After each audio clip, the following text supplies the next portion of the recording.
Fala galera, um prazer tê-los aqui para mais um vídeo do Jubilu. E a maioria das pessoas acredita que caso a gente sofra um acidente ou se machuque, o hospital mais próximo vai conseguir uma transfusão de sangue para salvar a nossa vida rapidinho. Mas imagine você ter um tipo sanguíneo extremamente raro e aí, obviamente, caso você precise de uma transfusão, praticamente ninguém do mundo será compatível para doar esse sangue para você. Já imaginou? Então, algumas pessoas passam por isso. São as portadoras do famoso sangue dourado. E a vida é muito mais perigosa para essas pessoas. Apesar, desse nome chique, meu sangue é dourado, acredite, não tem nada de chique quando a pessoa que precisa desse sangue tá numa situação de vida ou morte. Na verdade, isso pode ser bem assustador e a pessoa pode morrer com muita facilidade. Isso porque essas pessoas não podem receber sangue de mais ninguém, exceto, olha só, exceto das 42 pessoas que também têm sangue dourado in the world, ou seja, no mundo. Isso mesmo, no meio das 8 bilhões de pessoas do mundo, a gente só conhece 42 pessoas com esse tipo sanguíneo. Atualmente, as pessoas que têm sangue dourado, elas vivem em diferentes países, alguns distantes entre si, como Colômbia, Japão, Irlanda e Estados Unidos. E também, caso você esteja curioso, nós temos duas pessoas que têm sangue dourado e que moram aqui no Brasil. Só que a logística e as burocracias entre os países faz com que seja muito difícil acontecer doações de sangue internacionais. E se for uma emergência então, e geralmente é, ninguém precisa de sangue tipo, tô de boa aqui, me dá um sangue. Não, geralmente é uma emergência, é pior ainda, porque a pessoa precisa do sangue rápido, sem tempo para burocracia. Só para você ter uma ideia de como isso impacta a vida das pessoas, um homem suíço que é portador do sangue dourado já relatou que quando ele era criança, ele não podia brincar na natureza ou acampar com os amiguinhos.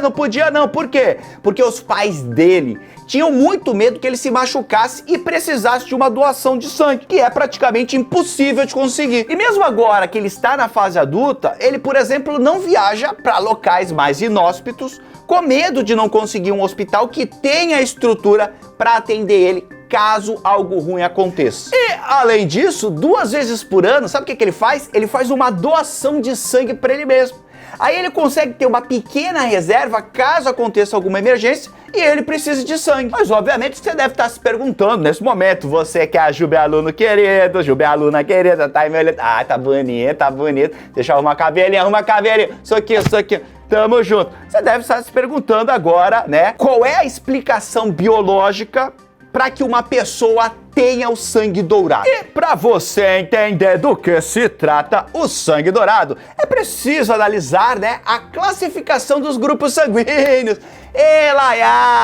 Back to the ensino médio. Voltando ao ensino médio, vamos relembrar lá aquelas aulas de genética que você fugia sobre sangue, lembra?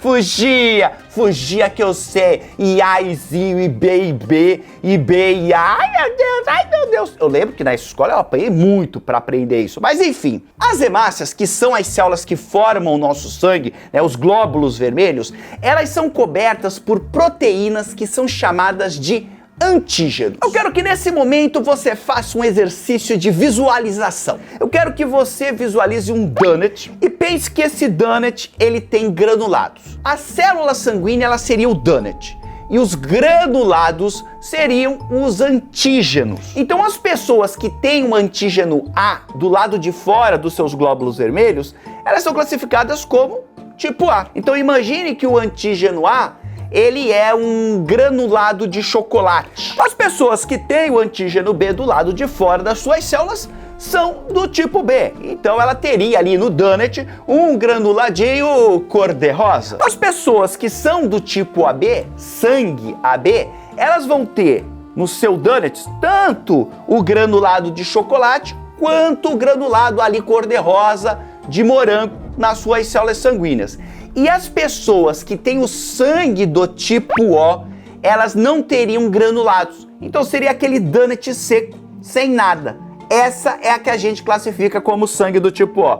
Entendeu? Ó, pouquíssimos minutos pra você aprender algo que passou lá 2, 3 meses no teu ensino médio e tu não aprendeu nada. Ah, aqui é Job, é Jobão, né? Não quero me achar, por favor. Humildade, mantenha humildade, humildade, humildade. Então vamos pensar que esses antígenos, eles provocam uma resposta de defesa do seu organismo, né? Uma resposta imune. Então se o sangue introduzido em alguém, numa suposta doação de sangue, não for compatível com a pessoa, vai dar problema. Então vamos pensar, por exemplo, se o seu sangue for A, ou seja, com a cobertura lá, granuladinhos de chocolate, e você comer um donut tipo B, que tem lá os granuladinhos de morango, isso vai causar uma resposta de defesa gigantesca no seu corpo que vai rejeitar esse donut. E é exatamente isso que acontece quando a gente recebe um sangue que não é compatível com o nosso. Vale salientar que além dos antígenos A e B, que vão determinar sangue A, sangue B, sangue AB e sangue O,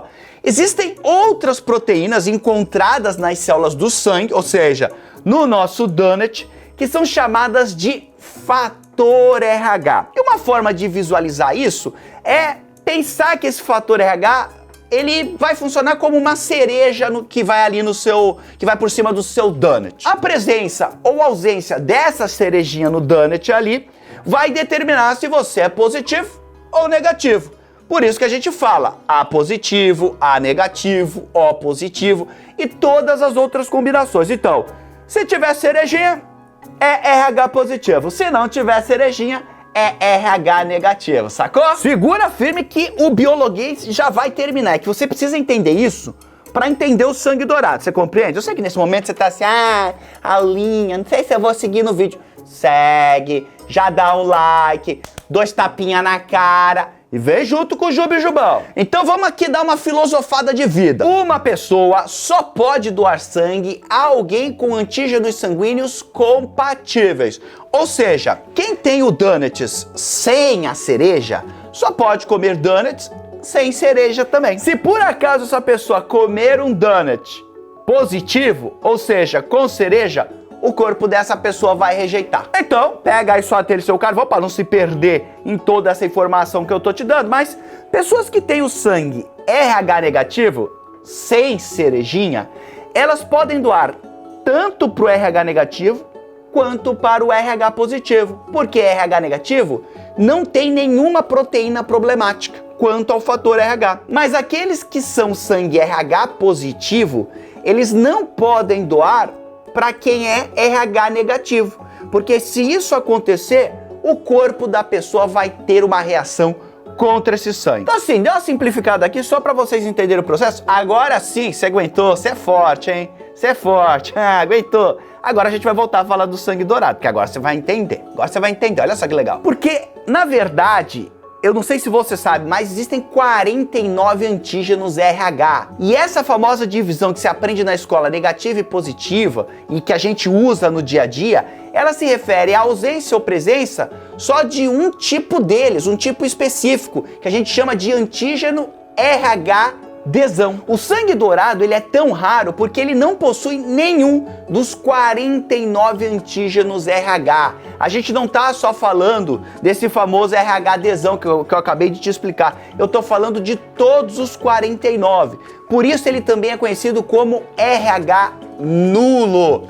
As pessoas com sangue RH nulo, elas têm mutações nos genes que são responsáveis por construir essas proteínas, apresentando ausência de todas elas. O mais interessante é que esse tipo sanguíneo ele pode ser tanto um tesouro quanto um risco, dependendo do nosso ponto de vista. Porque, por um lado, ele pode ser doado a qualquer pessoa com todos os tipos sanguíneos tradicionais, porque ele não tem nenhuma proteína para o RH, ele não tem nem a cereja, nem as derivações de cereja, ele não tem nada.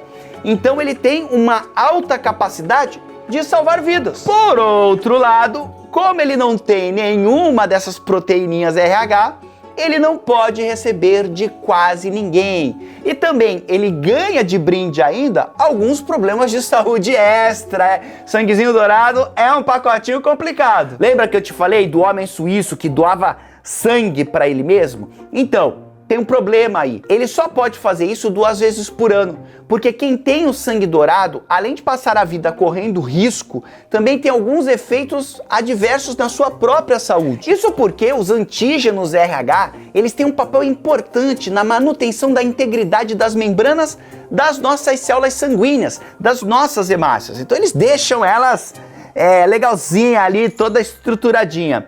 As hemácias que não têm os antígenos RH, elas acabam adquirindo um formato anormal e elas são mais frágeis. Por isso, como essas pessoas não têm nenhum desses antígenos, elas têm mais chance de ter anemia hemolítica. E isso pode causar cansaço, falta de ar, olhos amarelados, e todos esses sintomas fazem com que seja impossível doar sangue com muita frequência. Inclusive, uma vez, esse homem suíço, ele recebeu uma ligação pedindo uma doação urgente de sangue, porque um bebê recém-nascido precisava do tipo sanguíneo dele. Então, para salvar o bebê, obviamente que ele não pensou 2 vezes. Ele pegou um táxi, foi para outra cidade e se mandou para lá.